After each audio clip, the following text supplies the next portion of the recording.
आज इस वीडियो में बात करने वाले हैं कक्षा 12 के लिए। यहाँ पर फिजिक्स का इंपॉर्टेंट टॉपिक इस वीडियो में कराने जा रहे हैं। यहाँ पर जो जुड़ता जाएगा कवर करता जाएगा हम इस सेशन में।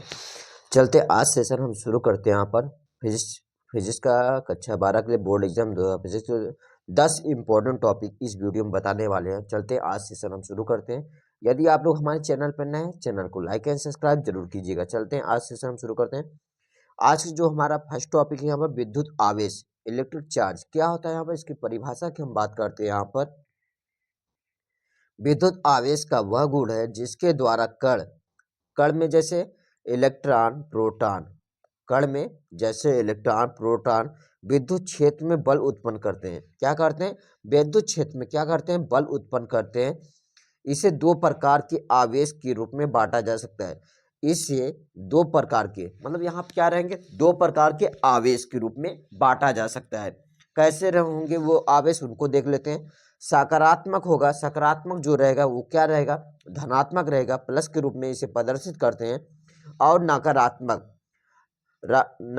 क्या होगा? ऋणात्मक रूप में वो माइनस इसे प्रदर्शित कर सिंबल के रूप में प्रदर्शित करेंगे। यहाँ पर विद्युत आवेश क्या होता है? यहाँ पर विद्युत आवेश का वह गुण है जिसके द्वारा कण में जैसे इलेक्ट्रॉन प्रोटॉन विद्युत क्षेत्र में बल उत्पन्न करते हैं। विद्युत क्षेत्र में क्या करते हैं? बल उत्पन्न करते हैं। इसे दो प्रकार की आवेश के रूप में बांटा जा सकता है, जैसे सकारात्मक और नकारात्मक। सकारात्मक क्या होगा? पॉजिटिव होगा, और नकारात्मक क्या होगा? ऋणात्मक होगा, माइनस होगा।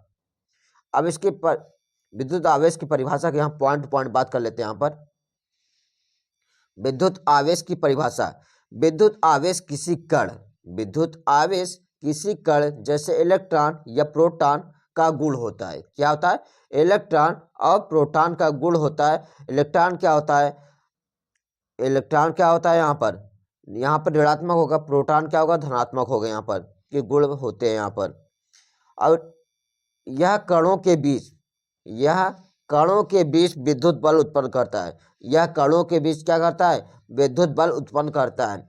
तीसरे पॉइंट बताया गया यहाँ पर आवेश दो प्रकार के होते हैं। सकारात्मक आवेश और नकारात्मक आवेश। सकारात्मक आवेश और नकारात्मक आवेश होते हैं। यहाँ पर आवेश दो प्रकार के होते हैं, सकारात्मक आवेश और नकारात्मक आवेश। चौथे पॉइंट के रूप में बताया गया यहाँ पर आवेश की मात्रा को कूलॉम से मापा जाता है। कूलॉम में मापा जाता है। जो आवेश की मात्रा होता है क्या होता है? कूलॉम होता है। जो इसकी यूनिट होती है, जो इकाई होती है आवेश की, क्या होती है? कूलॉम होता है। यहाँ पर पांचवें पॉइंट में यहाँ बताया गया, यहाँ पर इसमें पांचवें पॉइंट के रूप में समान आवेशों में आपसी बल प्रतिकर्षण होता है, जबकि विपरीत आवेश क्या होता है? आकर्षण होता है। समान आवेश में जो आपसी बल होता है ना, वो क्या होता है? प्रतिकर्षण होता है। जो विपरीत आवेश होता है क्या होता है? आकर्षण होता है। आवेश के प्रकार की बात कर लेते हैं, कौन कौन से होते हैं यहाँ पर, इसको देख लेते हैं। यहाँ पर आवेश के प्रकार के बारे में बात कर लेते हैं हम। सकारात्मक आवेश को क्या कहते हैं? पॉजिटिव चार्ज कहते हैं। यहाँ पर इसको यह उस आवेश को दर्शाता है जिसमें प्रोटॉन की संख्या अधिक होती है। यह उस आवेश को दर्शाता है जिसमें प्रोटॉन की संख्या क्या होती है? अधिक होती है। इसे इलेक्ट्रॉनों की कमी से समझा जा सकता है। इसे इलेक्ट्रॉनों की कमी से क्या कर सकते हैं? समझा जा सकता है यहाँ पर। और यहाँ पर नकारात्मक आवेश के यहाँ क्या होता है? हम इसको देख लेते हैं। यहाँ पर नकारात्मक आवेश नेगेटिव चार्ज, यह उस आवेश को दर्शाता है जिसमें इलेक्ट्रॉनों की अधिकता होती है। इसे इलेक्ट्रॉनों की अतिरिक्त होने से समझा जा सकता है। यहाँ पर अब वहाँ क्या था? सकारात्मक क्या था? इलेक्ट्रॉन की कमी से समझा जा सकता है। इसमें अतिरिक्त होने से, इलेक्ट्रॉनों के अतिरिक्त होने से समझा जा सकता है। यहाँ पर यह उस आवेश को दर्शाता है जिसमें इलेक्ट्रॉनों की अधिकता होती है। इसे इलेक्ट्रॉन की अतिरिक्त होने से समझा जा सकता है। विद्युत आवेश का चित्र देख लेते हैं। यहाँ पर विद्युत आवेश का चित्र, आवेशों का चित्र इस प्रकार हो सकता है। यहाँ पर प्लस क्यू यहाँ पर सकारात्मक आवेश है, यहाँ माइनस क्यू क्या है? यहाँ पर नकारात्मक आवेश के रूप में यहाँ पर एक चित्र के रूप में प्रदर्शित करते हैं। यहाँ पर क्यू क्या है? यहाँ पर इसको देख लेते हैं। यहाँ पर जहाँ क्यू को सकारात्मक आवेश और माइनस क्यू को नकारात्मक आवेश से दर्शाते हैं। यहाँ पर रियल लाइफ में इसका उदाहरण देख लेते हैं। यहाँ पर रियल लाइफ में उदाहरण, हेयर रगड़ना। हेयर रगड़ना, जब आप अपने बालों को रगड़ते हैं तो उनके बीच विद्युत आवेश उत्पन्न होता है।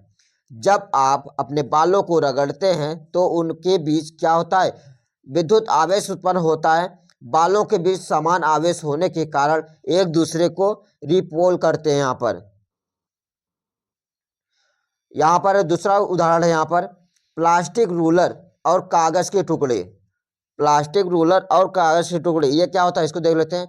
जब एक प्लास्टिक रूलर को ऊनी कपड़े से रगड़ा जाता है तो उनमें नकारात्मक आवेश आ जाता है और वह कागज के टुकड़े को आकर्षित करता है। यह उदाहरण विद्युत आवेश एक सामान्य उपप्रयोग है। विद्युत आवेश का क्या है, यहाँ पर एक सामान्य प्रयोग है। अब यहाँ बात कर लेते हैं कूलाम का नियम। ये भी क्या इंपॉर्टेंट क्वेश्चन है यहाँ पर बोर्ड एग्जाम 2025 के लिए बात कर लेते हैं। यहाँ पर कूलाम का नियम मोस्ट इंपॉर्टेंट क्वेश्चन है। यहाँ पर बोर्ड एग्जाम 2025 के लिए बात कर रहे हैं। यहाँ पर कूलाम का नियम यह कहता है, कूलाम का नियम यह कहता है कि दो बिंदु आवेशों के बीच कार्य करने वाला, दो बिंदु आवेशों के बीच कार्य करने वाला विद्युत आकर्षण या प्रतिकर्षण बल उनके आवेशों के गुणांक के समानुपाती होता है और उनकी दूरी के वर्ग क्या होता है, व्युत्क्रमानुपाती होता है। कूलाम का नियम क्या कहता है, कूलाम का नियम यह कहता है कि दो बिंदु आवेशों के बीच कार्य करने वाला विद्युत आकर्षण या प्रतिकर्षण बल उनके आवेशों के गुणांक के समानुपाती होता है और उनके दूरी के वर्ग क्या होता है, व्युत्क्रमानुपाती होता है। इसका सूत्र भी देख लेते हैं। यहाँ पर कूलाम का नियम का सूत्र, यह बराबर यहाँ पर है के इंटू Q1 इंटू Q2 अपान क्या है यहाँ पर आर स्क्वायर। यहाँ पर ये क्या है, यहाँ पर कूलाम का सूत्र है। यहाँ पर जहाँ यप क्या है, यहाँ पर दो आवेशों के बीच बल है। यहाँ पर जहाँ यप क्या है, यहाँ पर दो आवेशों के बीच बल है। Q1 Q2 क्या है, दो बिंदु आवेश है। यहाँ पर Q1 Q2 यहाँ क्या है, दो बिंदु आवेश है। आर यहाँ क्या है, आवेशों के बीच की दूरी। यहाँ पर आर यहाँ क्या है, आवेशों की बीच की दूरी है। और के यहाँ क्या है, के यहाँ पर कूलाम स्थिरांक है। ये क्या है, यहाँ पर कूलाम स्थिरांक है। इसका वैल्यू कितना होता है, 9 × 10⁹ न्यूटन मीटर स्क्वायर प्रति कूलाम स्क्वायर होता है। यहाँ क्या होता है, न्यूटन मीटर स्क्वायर प्रति कूलाम स्क्वायर होता है यहाँ पर। और यहाँ पर इसका चित्र क्या बनेगा, कूलाम के नियम का चित्र यहाँ बनेगा। यहाँ पर क्या होगा, दो पिंड होंगे। यहाँ पर एक Q1 होगा, दूसरा क्या होगा Q2 होगा। यहाँ पर इसकी जो बीच की दूरी होगी आर स्क्वायर होगी। यहाँ पर क्योंकि दूरी के वर्ग के दो पिंडों के बीच जो आवेश लगे Q1 और Q2 उनके दूरी के वर्ग क्या होता है, व्युत्क्रमानुपाती होता है। ऊपर हमें ये सूत्र बताया गया था। यहाँ पर इसमें यहाँ पर ये अब क्या है, यह बराबर के इंटू और यहाँ क्या है Q1 into Q2 upon R square. यहाँ पर ये क्या है मेन सूत्र। यहाँ पर जहाँ यह क्या था, दो आवेशों के बीच का बल है और यहाँ क्या है Q1 Q2 दो बिंदु आवेश है। आर क्या है, आवेशों के बीच की दूरी है। के क्या स्थिरांक, इसका वैल्यू होता है 9 × 10⁹ न्यूटन प्रति मीटर स्क्वायर प्रति कूलाम स्क्वायर। इसका ये चित्र हो गया। इसका संक्षेप में यहाँ देख लेते हैं आप इसको। यदि दोनों आवेश समान होते हैं, यदि दोनों आवेश समान होते हैं, दोनों क्या है सकारात्मक या दोनों नकारात्मक, तो वे एक दूसरे को अलग करेंगे। प्रतिकर्षण यहाँ पर है। दूसरे पॉइंट में बताया गया यहाँ पर यदि विपरीत आवेश होते हैं, यदि आवेश विपरीत होते हैं, एक सकारात्मक एक नकारात्मक, तो एक दूसरे को क्या करेंगे, आकर्षित करेंगे। आकर्षण हो गया। यहाँ पर क्या हो गया, यहाँ पर आकर्षण होगा। विद्युत बल रेखाएं, विद्युत बल रेखाएं की बात कर लेते हैं। यहाँ पर परिभाषा के रूप में विद्युत बल रेखाएं वे काल्पनिक रेखाएं होती हैं। विद्युत बल रेखाएं वे काल्पनिक रेखाएं होती हैं जो एक सकारात्मक आवेश से निकलती हैं, जो एक सकारात्मक आवेश से निकलती हैं और नकारात्मक आवेश की ओर जाती हैं, और नकारात्मक आवेश की ओर जाती हैं। ये रेखाएं विद्युत क्षेत्र की दिशा और परिमाण को दर्शाती हैं। यहाँ पर ये रेखाएं विद्युत क्षेत्र के दिशा और परिमाण को दर्शाती हैं। यहाँ पर यहाँ पर विद्युत बल रेखाओं की विशेषताएं, विद्युत बल रेखाओं की विशेषताएं यहाँ क्या है, प्रारंभ और समाप्ति, प्रारंभ और समाप्ति। यहाँ क्या है, इसको देख लेते हैं। यहाँ पर विद्युत बल रेखाएं हमेशा सकारात्मक आवेश से निकलती हैं, विद्युत बल रेखाएं हमेशा सकारात्मक आवेश से निकलती हैं और नकारात्मक आवेश की ओर जाती हैं। प्रारंभ और समाप्ति, विद्युत बल रेखाएं हमेशा सकारात्मक आवेश से निकलती हैं और नकारात्मक आवेश की ओर जाती हैं। आकर्षण और प्रतिकर्षण की बात कर लेते हैं। यहाँ पर आकर्षण और प्रतिकर्षण की बात कर लेते हैं। यदि आवेश विपरीत होते हैं, यदि आवेश विपरीत होते हैं, सकारात्मक और नकारात्मक है, तो बल रेखाएं आकर्षण को दिखाती हैं, तो बल रेखाएं क्या करते हैं, आकर्षण को दिखाती हैं और समान आवेशों के बीच रेखाएं प्रतिकर्षण को दर्शाती हैं। यहाँ पर और समान आवेशों के बीच रेखाएं प्रतिकर्षण को दर्शाती हैं। यहाँ पर अच्छी रेखा, अच्छी रेखाएं आप देख लेते हैं। ये रेखाएं कभी आपस में नहीं मिलती, ये रेखाएं आपस में कभी नहीं मिलती, वे केवल एक ही दिशा में चलती हैं, वे केवल एक ही दिशा में चलती हैं, जिससे क्षेत्र की दिशा को स्पष्ट किया जा सकता है, जिससे क्षेत्र की दिशा क्या किया जा सकता है, स्पष्ट किया जा सकता है।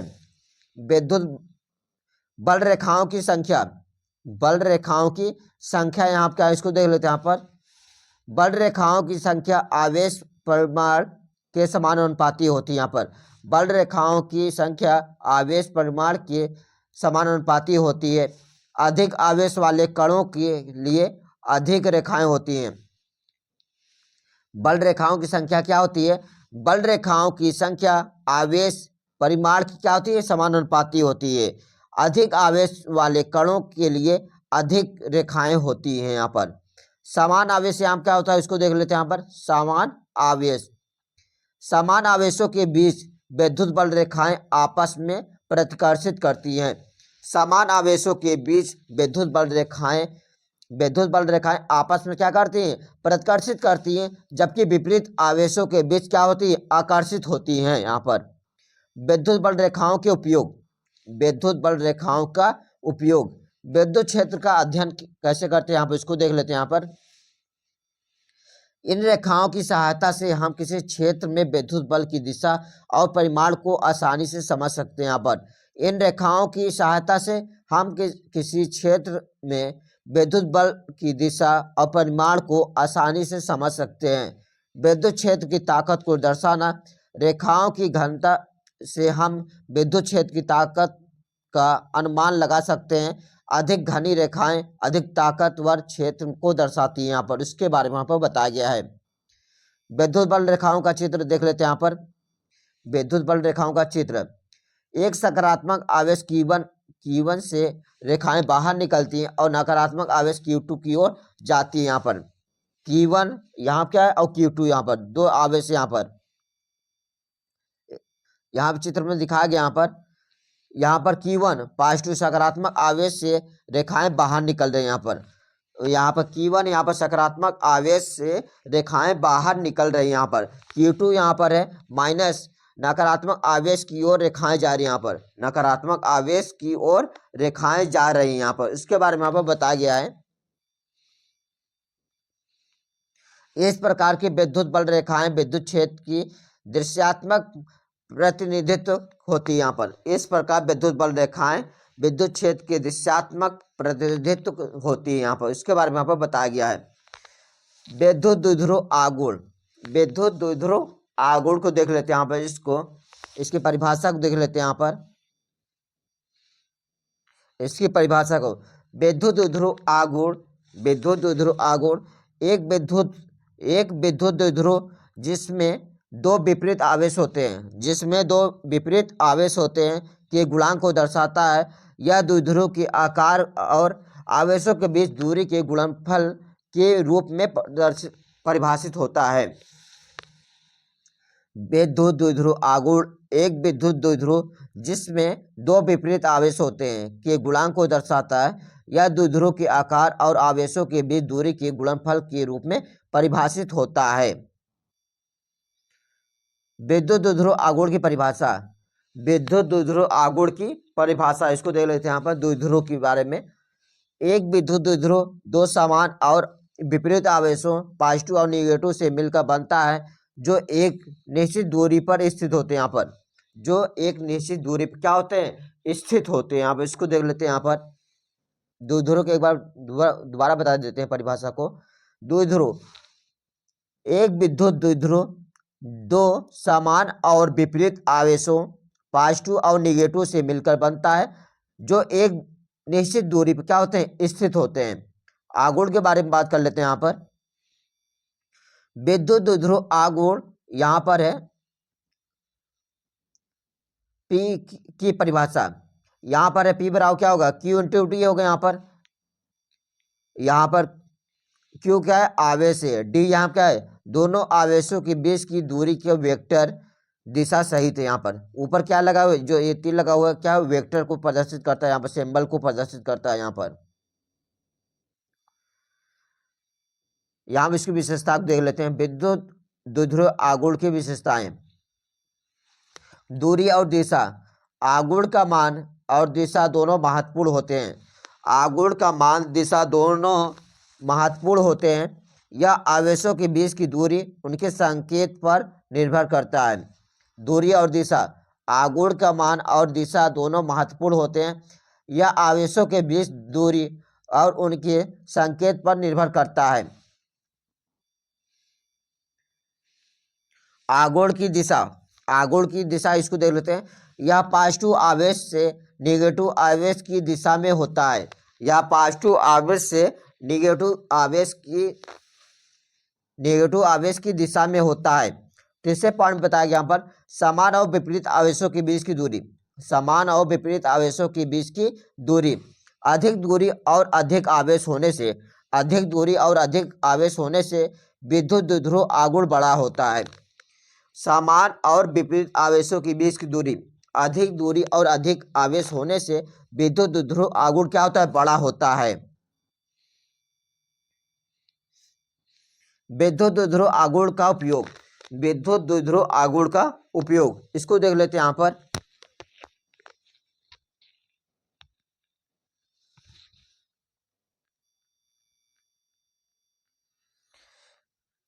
विद्युत द्विध्रुव आघूर्ण का उपयोग। विद्युत क्षेत्र में प्रभाव।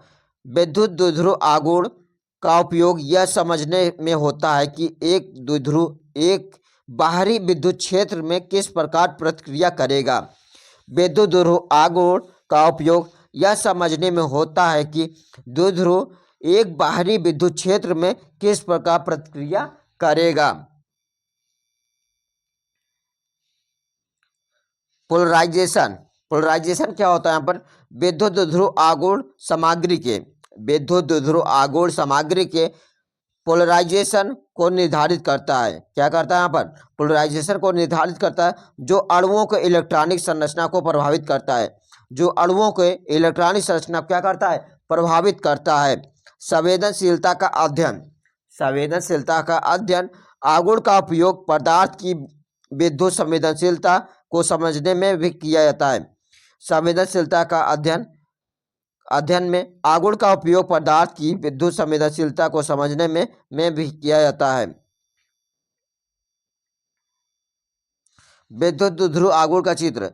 प्लस क्यू यहाँ पर डॉट यहाँ माइनस क्यू यहाँ पर दूरी यहाँ पर डी यहाँ पर द्विध्रुव आघूर्ण पी बराबर है यहाँ पर क्यू इंटू डी यहाँ पर है।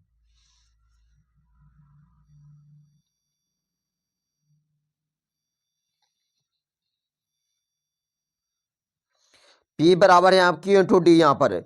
P बराबर यहाँ क्या क्यू इंटू डी यहाँ पर। चित्र में यह साधारण विद्युत द्विध्रुव को दर्शाता है, जिसमें दो विपरीत आवेश Q प्लस क्यू और यहाँ पर माइनस क्यू होते हैं और उनके बीच की दूरी D होती है। यहाँ पर आघूर्ण P पॉजिटिव आवेश से नकारात्मक आवेश की दिशा में होता है। इस प्रकार विद्युत द्विध्रुव आघूर्ण का उपयोग किसी विद्युत क्षेत्र में द्विध्रुवों की प्रतिक्रिया को समझने में भी किया जाता है। विद्युत द्विध्रुव आघूर्ण का उपयोग किसी विद्युत क्षेत्र में ध्रुवों की प्रतिक्रिया को समझने में किया जाता है। विद्युत द्विध्रुव का अक्षीय रेखा पर स्थित बिंदु पर विद्युत क्षेत्र की तीव्रता। विद्युत द्विध्रुव की अच्छी रेखा पर स्थित बिंदु पर विद्युत क्षेत्र की तीव्रता। साथ में उसकी परिभाषा को देखते हैं यहाँ पर। जब विद्युत द्विध्रुव की अच्छी रेखा पर स्थित किसी बिंदु पर विद्युत क्षेत्र की तीव्रता E को मापते हैं तो इसे R दूरी पर Q के आघूर्ण के आधार पर गणना किया जाता है। अच्छी रेखा वह रेखा होती है जो सकारात्मक और नकारात्मक आवेशों के बीच से होकर गुजरती है। और इस साथ में इसकी विद्युत क्षेत्र की तीव्रता के लिए सूत्र भी देख लेते हैं यहाँ पर। विद्युत क्षेत्र तीव्रता की सूत्र। अच्छी रेखा पर स्थित बिंदु पर विद्युत क्षेत्र की तीव्रता निम्नलिखित सूत्र से दी जाती है। यहाँ पर दिया गया पूरा सूत्र यहाँ पर उसके बारे में। ई यहाँ क्या है, विद्युत क्षेत्र की तीव्रता है, और यहाँ 4 पाई एप्सिलॉन नॉट है इंटू 2p अपान RQ। यहाँ पर R यहाँ क्या है, बिंदु और द्विध्रुव के बीच की दूरी। यहाँ पर P यहाँ क्या है, विद्युत द्विध्रुव आघूर्ण है। R यहाँ क्या है, बिंदु और द्विध्रुव के बीच की दूरी है। एप्सिलॉन नॉट क्या है, निर्वात में प्रवर्धन क्षमता। यहाँ पर अब यहाँ इसकी तीव्रता को बात कर लेते हैं, विद्युत क्षेत्र की तीव्रता की विशेषताएं के बारे में। पहला फर्स्ट पॉइंट यहाँ पर दूरी पर निर्भरता। विद्युत क्षेत्र की तीव्रता RQ के व्युत्क्रमानुपाती होती है, अर्थात जैसे जैसे दूरी बढ़ेगी क्षेत्र की तीव्रता घटेगी। विद्युत क्षेत्र की तीव्रता RQ के व्युत्क्रमानुपाती होता है, अर्थात जैसे जैसे दूरी बढ़ेगी क्षेत्र की तीव्रता घटेगी। दिशा में बात कर लेते हैं। अच्छी रेखा पर विद्युत क्षेत्र द्विध्रुव आघूर्ण दिशा में होता है। आधार की बात कर लेते हैं यहाँ पर। यह बिंदु केवल विद्युत द्विध्रुव की अच्छी रेखा पर होता है, न कि उसके समकक्ष रेखा पर। विद्युत क्षेत्र का अध्ययन देख लेते हैं यहाँ पर। विद्युत क्षेत्र का अध्ययन या क्षेत्र से जुड़े विद्युत बलों का विश्लेषण करने में सहायक होता है। या क्षेत्र से जुड़े विद्युत बलों का विश्लेषण करने में सहायक होता है। पोलराइजेशन द्विध्रुव के प्रभाव का अध्ययन करने के लिए इस क्षेत्र में उपयोग किया जाता है। ध्रुवों के प्रभाव के अध्ययन करने के लिए इस क्षेत्र का उपयोग किया जाता है। द्विध्रुव के अभाव का अध्ययन। द्विध्रुव के प्रभाव का अध्ययन बाहरी विद्युत क्षेत्र में ध्रुवों की प्रतिक्रिया और उनके इलेक्ट्रिक फील्ड का अध्ययन। बाहरी विद्युत क्षेत्र में ध्रुवों की प्रतिक्रिया और उनके इलेक्ट्रिक फील्ड का अध्ययन।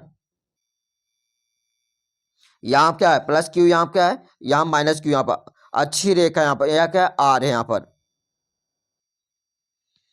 द्विध्रुव आघूर्ण P बराबर यहाँ पर Q इंटू D। यहाँ पर इस क्षेत्र में विद्युत ध्रुव P है और माइनस Q के बीच अच्छी रेखा पर स्थित बिंदु पर विद्युत क्षेत्र की तीव्रता E से मापी जाती है।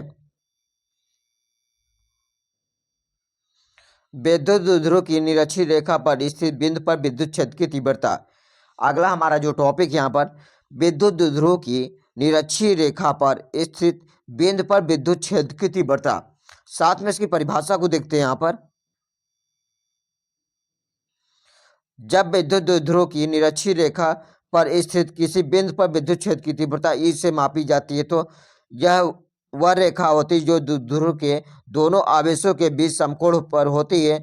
इस स्थिति में विद्युत क्षेत्र की तीव्रता दोनों आवेशों से उत्पन्न होने वाले बलों का वेक्टर योग होता है। क्या होता है, वेक्टर योग होता है। विद्युत क्षेत्र तीव्रता का सूत्र देख लेते हैं यहाँ पर। विद्युत क्षेत्र की तीव्रता निरक्षी रेखा पर स्थित बिंदु पर विद्युत क्षेत्र की तीव्रता सूत्र निम्नलिखित होता है।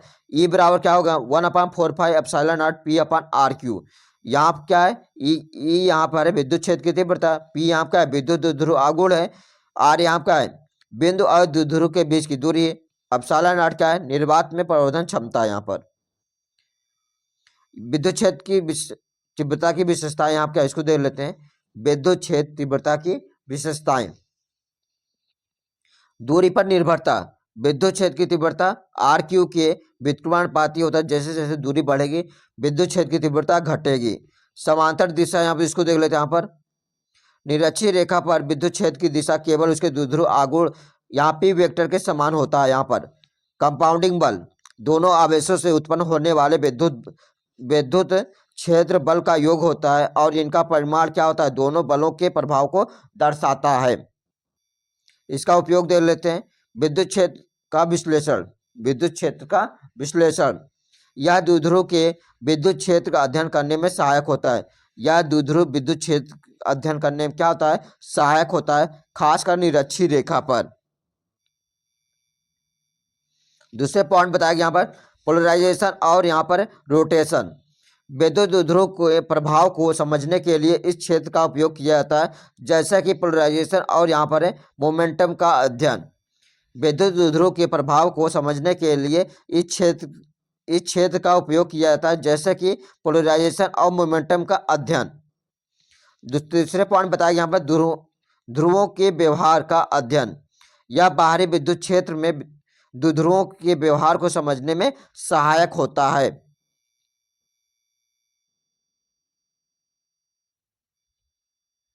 ये क्या है यहाँ पर प्लस क्यू यहाँ पर या माइनस क्यू यहाँ पर, ये क्या है निरक्षीय रेखा यहाँ पर आर है। यहाँ पर द्विध्रुव आघूर्ण P बराबर यहाँ पर P इंटू डी, यहाँ पर P बराबर Q इंटू डी यहाँ पर है।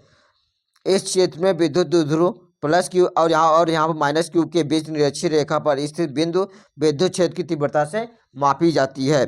गॉस का प्रमेय यहाँ का इसको देख लेते हैं। यहाँ पर गॉस का प्रमेय परिभाषा यहाँ पर है। गॉस का प्रमेय विद्युत क्षेत्र और आवेशों के बीच संबंध को बताता है। यह प्रमेय कहता है कि किसी बंद सतह के अंदर स्थित कुल आवेशों का योग उस सतह द्वारा निर्मित विद्युत क्षेत्र की फ्लक्स के सीधे अनुपात में होता है। इसे गणितीय रूप में किया जा सकता है। इसे गणितीय रूप में इस प्रकार व्यक्त किया जा सकता है। साथ में इसके फार्मूला देख लेते हैं। यहाँ पर फलन यहाँ पर ई है वेक्टर है, यहाँ पर इंटू डी ए वेक्टर है, यहाँ पर Q upon epsilon not. E vector और इंटू डी ए वेक्टर यहाँ बंद सतह यस के द्वारा विद्युत क्षेत्र की फ्लक्स यहाँ पर है। क्यू यहाँ क्या है, बंद सतह के अंदर स्थित कुल आवेश है। एप्सिलॉन नॉट क्या है, यहाँ पर निर्वात में परिवर्तन क्षमता है। क्या है यहाँ पर, निर्वात में परिवर्तन क्षमता है। गॉस प्रमेय का अर्थ क्या होता है, यहाँ पर इसको देख लेते हैं। यहाँ पर गॉस का प्रमेय बताता है कि किसी बंद सतह के अंदर, गॉस का प्रमेय बताता है कि किसी बंद सतह के अंदर स्थित कुल आवेश क्या होता है, यहाँ पर स्थित कुल आवेश इलेक्ट्रिक फ्लक्स पर निर्भर करता है और यह बाहरी क्षेत्र से क्या होता है, स्वतंत्र होता है। और साथ में गॉस का प्रमेय का महत्व क्या होता है, हम इसको देख लेते हैं। यहाँ पर विद्युत क्षेत्र की गणना, पहली हेडिंग यहाँ पर है विद्युत क्षेत्र की गणना। यह प्रमेय विद्युत क्षेत्र की गणना में महत्वपूर्ण है, विशेष रूप से सममित संरचनाओं जैसे गोलाकार बेलनाकार के लिए। विद्युत क्षेत्र का सिद्धांत यहाँ क्या है, गॉस का प्रमेय विद्युत क्षेत्र के सिद्धांत का नींव है। इसे मैक्सवेल के समीकरण में शामिल किया गया है। गॉस का प्रमेय विद्युत क्षेत्र के सिद्धांत का नींव है। इसे मैक्सवेल के समीकरण में शामिल किया गया है।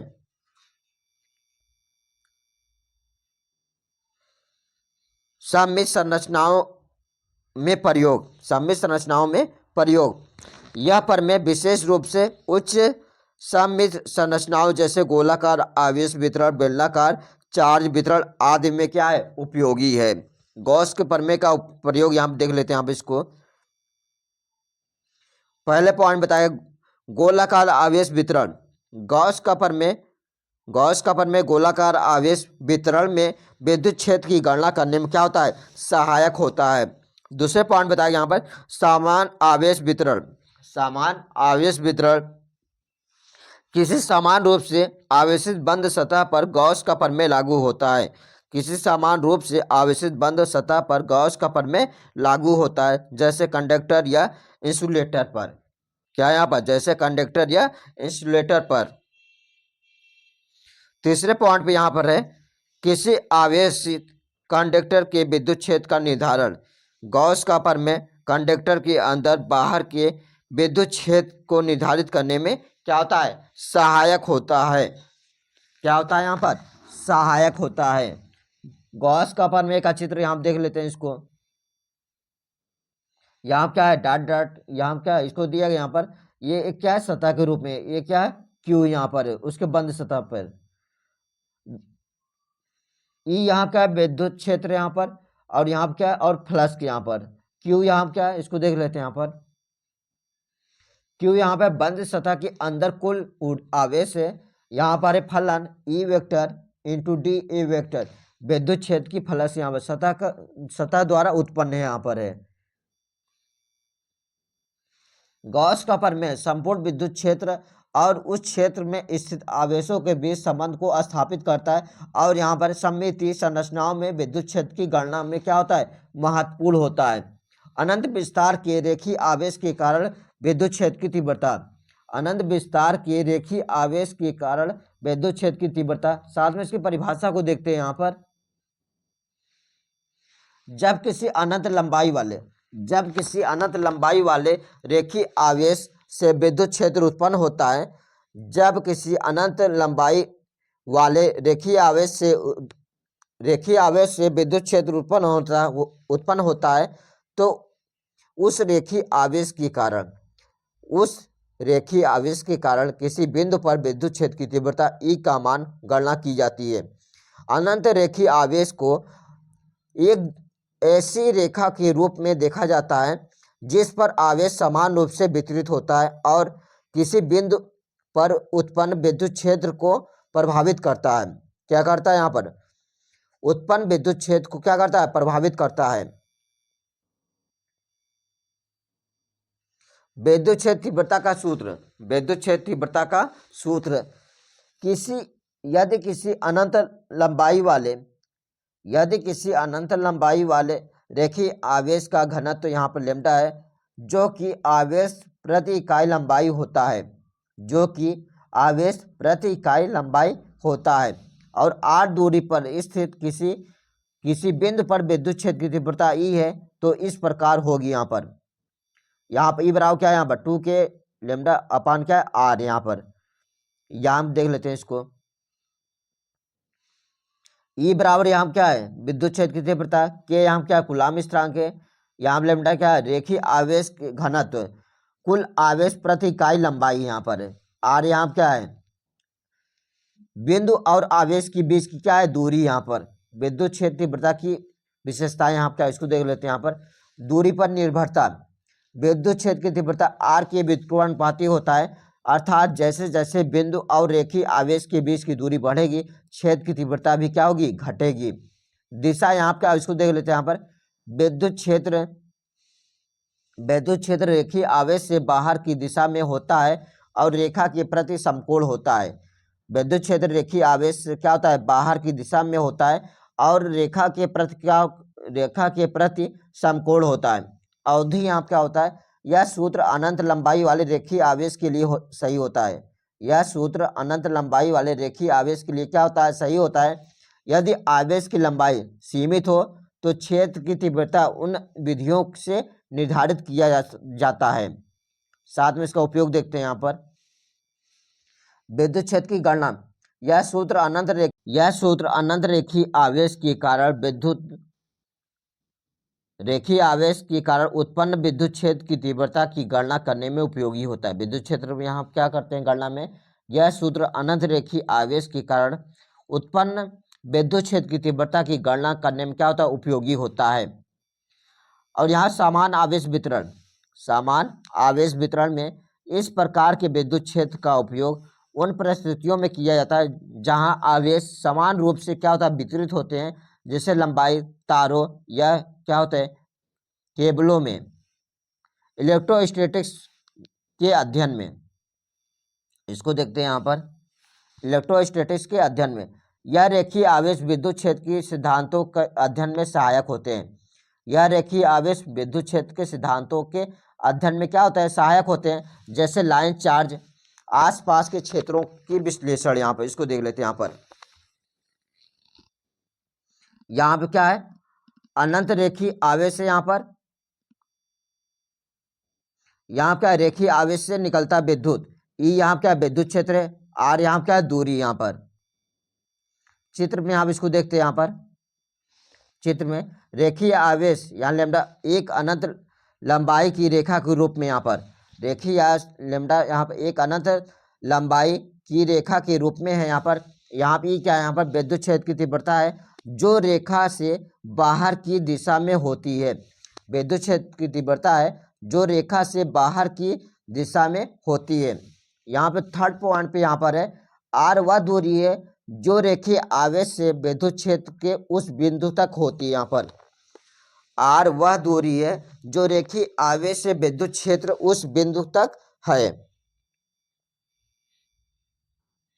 इस प्रकार अनंत रेखीय आवेश से उत्पन्न विद्युत क्षेत्र का अध्ययन विद्युत क्षेत्र की तीव्रता और दिशा को समझने में क्या होती है, सहायक होती है। अनंत रेखीय आवेश से उत्पन्न विद्युत क्षेत्र का अध्ययन विद्युत क्षेत्र की तीव्रता और दिशा को समझने में क्या होती है, सहायक होती है। विद्युत विभव और विभवांतर, विद्युत विभव और विभवांतर इसको देख लेते हैं। यहाँ पर विद्युत विभव और विभवांतर, पहले बात कर लेते हैं यहाँ पर विद्युत विभव होता है क्या, हम इसको परिभाषा के रूप में। विद्युत विभव किसी बिंदु पर विद्युत ऊर्जा की मात्रा को दर्शाता है जो एक इकाई सकारात्मक आवेश को उस बिंदु तक लाने के लिए आवश्यक कार्य होता है। एक इकाई सकारात्मक आवेश को उस बिंदु तक लाने के लिए आवश्यक कार्य होता है जब वह बिंदु किसी अन्य बिंदु से जुड़ा हुआ हो। इसे गणितीय के रूप में इस प्रकार व्यक्त किया जाता है, V बराबर W/Q। V बराबर क्या होता है, W/Q। V यहाँ क्या होता है, विद्युत विभव होता है। W क्या होता है, यहाँ पर उस बिंदु पर इकाई आवेश को लाने के लिए किया गया कार्य होता है। और Q क्या होता है, आवेश होता है। इसकी विशेषताएं यहाँ क्या होती है, इसको देख लेते हैं। यहाँ पर विद्युत विभव का मात्रक क्या होता है, वोल्ट होता है। विद्युत विभव का मात्रक क्या होता है, वोल्ट होता है। विद्युत विभव का मान स्थान और आवेश की स्थिति पर निर्भर करता है। विद्युत विभव का मान स्थान और आवेश की स्थिति पर निर्भर करता है।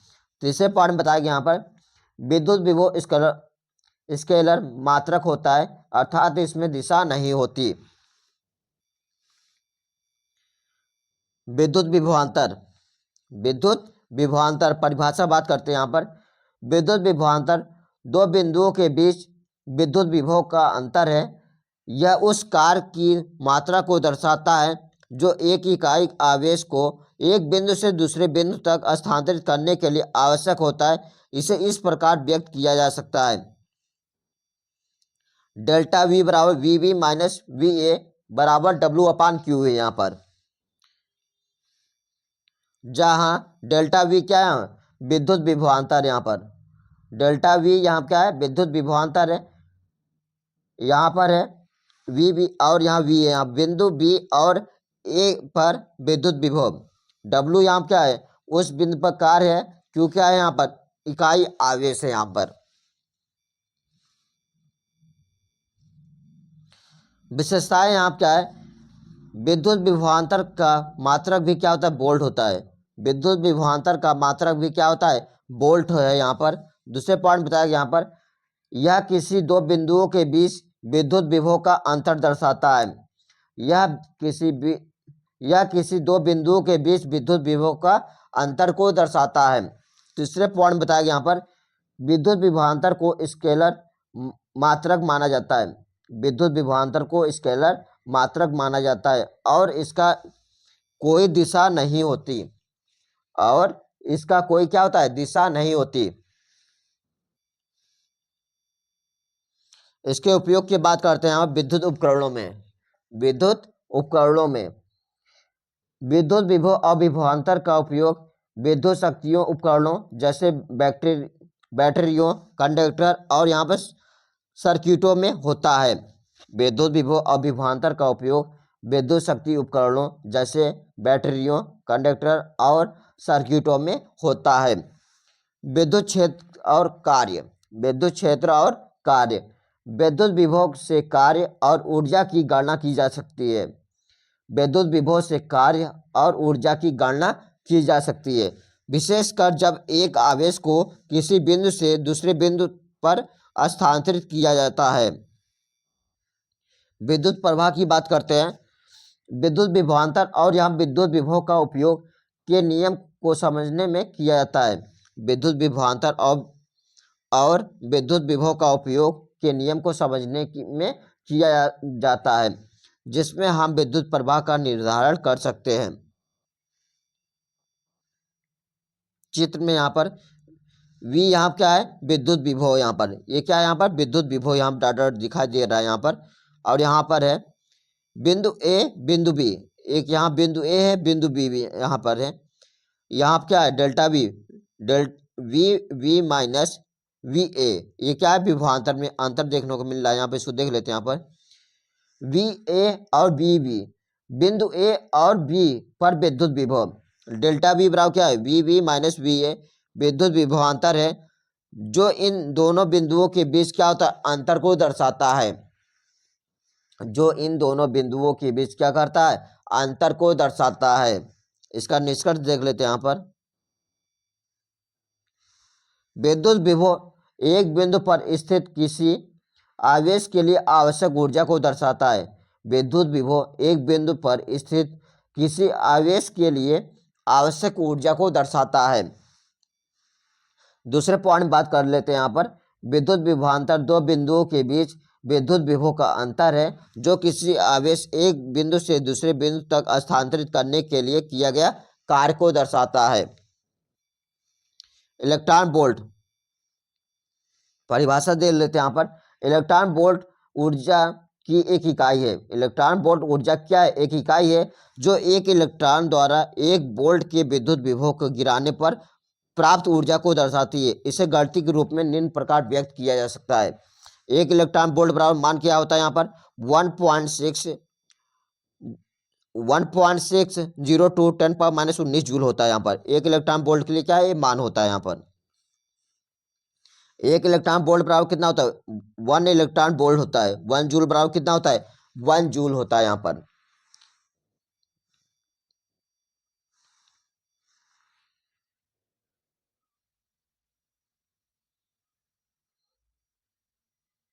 इलेक्ट्रॉन वोल्ट ईवी तब उपयोगी होता है जब हमें बहुत छोटे ऊर्जा स्तरों को मापना होता है, जैसे अणुओं, परमाणुओं या उपपरमाणुओं कणों की ऊर्जा।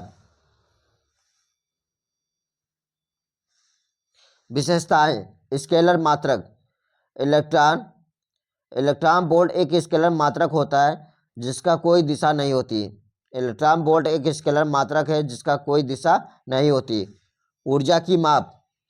यह किसी कण जैसे इलेक्ट्रॉन को एक वोल्ट के विद्युत विभव में गिराने से प्राप्त ऊर्जा को मापने के लिए उपयोग किया जाता है। यह किसी कण जैसे इलेक्ट्रॉन को एक वोल्ट के विद्युत विभव में गिराने से प्राप्त ऊर्जा को मापने के लिए क्या होता है, उपयोग किया जाता है। यहाँ पर इसके उपयोग देख लेते हैं। यहाँ पर इलेक्ट्रॉन वोल्ट यहाँ पर उपपरमाणु कणों की ऊर्जा को मापने के लिए एक आदर्श इकाई है, क्योंकि यह ऊर्जा के बहुत छोटे पैमाने में को मापने में क्या होता है, सहायक होता है। या क्या करता है, एक छोटे से पैमाने को मापने में क्या होता है, सहायक होता है। इसके उपयोग की बात कर लेते हैं। यहाँ पर उपपरमाणु कणों की ऊर्जा, इसके उपयोग की बात करते हैं। यहाँ पर उपपरमाणु कणों की ऊर्जा। इलेक्ट्रॉन वोल्ट का उपयोग अणु, परमाणु, उपपरमाणु कणों की ऊर्जा को मापने में किया जाता है, जैसे कि इलेक्ट्रॉन, प्रोटॉन, न्यूट्रॉन आदि की ऊर्जा। विज्ञान और तकनीकी क्षेत्र। विज्ञान और तकनीकी क्षेत्र, इसमें भौतिकी, रसायन और आणविक विज्ञान में ऊर्जा के छोटे स्तरों की माप के लिए क्या होता है, इसका उपयोग होता है।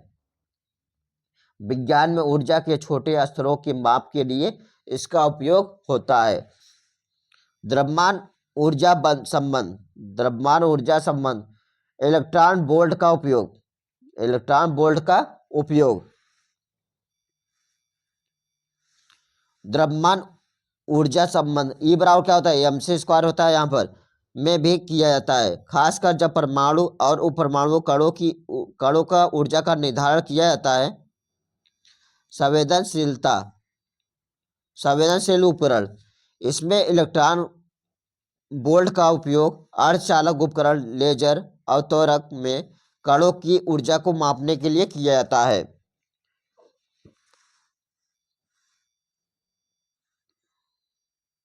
एक इलेक्ट्रॉन वोल्ट का मान कितना होता है यहाँ पर 1.60 टू 10⁻−19 जूल होता है। यहाँ पर एक चित्र रूप में यहाँ दर्शाया गया, यहाँ पर ये जूल एक इलेक्ट्रॉन वोल्ट इतने वैल्यू के बराबर होता है। यहाँ पर इसके निष्कर्ष देखते हैं। यहाँ पर इलेक्ट्रॉन वोल्ट ऊर्जा की एक छोटी इकाई है, ऊर्जा की छोटी इकाई है। इसका उपयोग मुख्य रूप से उपपरमाणु कणों की ऊर्जा को मापने के लिए किया जाता है। यह ऊर्जा के छोटे स्तरों की माप में सहायक है और भौतिकी, रसायन और आणविक विज्ञान में अत्यंत क्या है महत्वपूर्ण है। यहाँ पर आज के इस सेशन में हमने क्लास 10 फिजिक्स के लिए यहाँ पे हमने इंपॉर्टेंट क्वेश्चन यहाँ था 10 यहाँ पे इंपॉर्टेंट टॉपिक हमने बताया। यहाँ पर कक्षा 12 के लिए, यहाँ पर कक्षा 12 के लिए बोर्ड एग्जाम 2025 के लिए महत्वपूर्ण प्रश्न यहाँ पर आप सभी इन सभी टॉपिक का अच्छे से कंप्लीट करना। पूरा यहाँ पर 80+ टॉपिक यहाँ पर जो इंपॉर्टेंट है यहाँ पर बोर्ड एग्जाम 2025 के लिए बात कर रहे हैं आप। इन सभी टॉपिक क्या करना अच्छे से कंप्लीट करना है बोर्ड एग्जाम 2025 के लिए अच्छे नंबर स्कोर करने के लिए। आज का हम वीडियो यहीं से समाप्त करते हैं। थैंक यू, जय हिंद।